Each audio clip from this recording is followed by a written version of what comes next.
Assalamualaikum warahmatullahi wabarakatuh.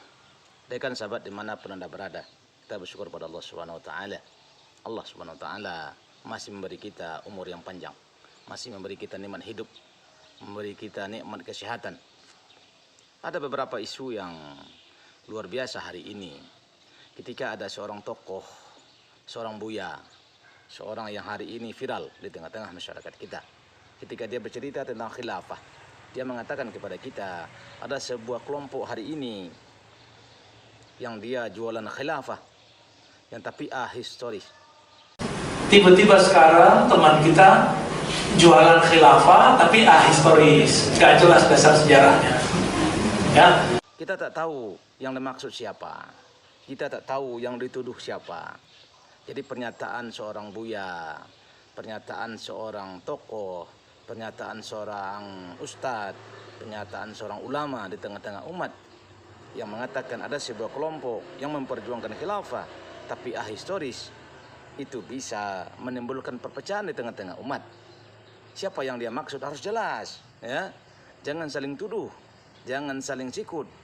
Kita yang katanya tarekat, kita yang ingin hatinya bersih, tapi dari mulut yang terucap menunjukkan hati tidak bersih. Maka tak perlulah kita menyentil, tak perlulah kita berbasa-basi. Kalau orang Minang, beliau kan orang Minang, mengatakan buka kulit tanpa isi.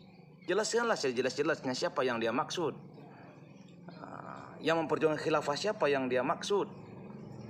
Khilafah seperti apa yang dia bilang ahistoris.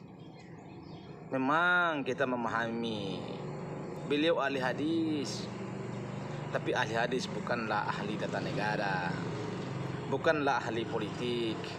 Maka kalau kita bicara bukan di bidang kita, bukan di bagian keahlian kita, maka itu akan menimbulkan banyak perkara, akan menimbulkan banyak persoalan. Salah satunya ketika beliau mengatakan bisa jadi khilafah itu akan didirikan dengan model demokrasi. Jangan-jangan demokrasi itu bisa menjadi salah satu sistem khilafah. Ini kan suatu kekeliruan, ketidakpahaman kita tentang demokrasi. Perlu diingat, demokrasi bukan hanya sekedar memilih, bukan. Maka kalau kita ingin melihat sesuatu, jangan lihat bagian-bagiannya saja. Ketika sebahagian itu sama, apakah barang itu sama? Tidak. Contoh, ya, durian itu punya daun, mentimun itu punya daun. Ketika durian dan mentimun sama-sama punya daun, apakah durian dan mentimun sama? Bukan. Tapi jelas dia sama-sama punya daun, tapi dia punya batang yang berbeda, punya cabang yang berbeda, punya akar yang berbeda, dan punya buah yang berbeda. Maka tak boleh kita menyamakan mentimun dengan durian walaupun dia sama-sama punya daun. Begitu juga dengan demokrasi dan Islam. Sebahagian itu punya irisan, sebahagian punya hal yang sama, tapi tidak bisa kita samakan.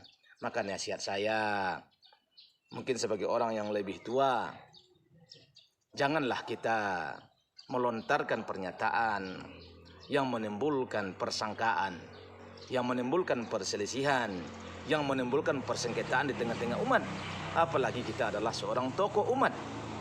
Atau nih berandai-andai saya nih, wallahu a'lam, mudah-mudahan Allah Subhanahu wa taala menjauhkan kita dari bisikan syaitan. Jangan-jangan memang pernyataan ini dipesankan untuk disampaikan sehingga menimbulkan perpecahan di tengah-tengah umat. Wallahu a'lam. Tubu ila Allah. Mari kita bertobat kepada Allah Subhanahu wa taala. Semoga Allah Subhanahu wa taala mensucikan hati kita, membersihkan hati kita. Walaupun kita dikenal dengan sebutan ahluz zikir, orang yang senantiasa berzikir kepada Allah Subhanahu wa taala. Tapi gunakanlah akal sehat kita yang benar. Assalamualaikum warahmatullahi wabarakatuh.